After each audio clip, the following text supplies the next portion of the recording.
Let's talk outside corner. Vesta has two options you can use for the outside corner post.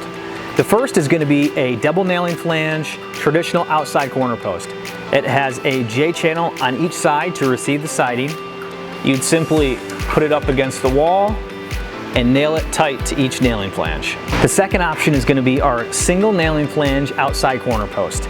It looks a little bit different, but our engineers did an amazing job designing this piece so you can use it in so many ways. What's cool about this is I can set it to different depth based on what I have coming from the other side. If it's a board and batten, I can set it out 1 inch.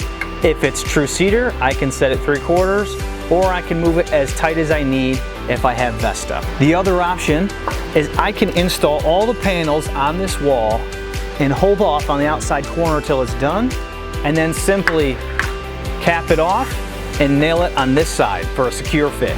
For TruCedar, we have two options for outside corner post.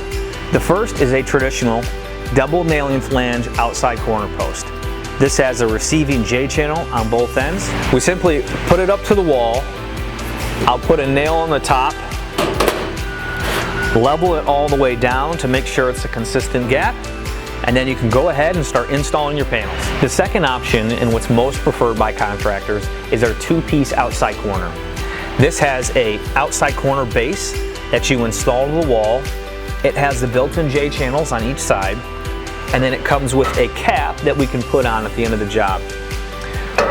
First, you install this base. We can put all the siding into here. At the end of the job, when all the trades are gone, you can grab the cap of the outside corner. Use a little bit of tension,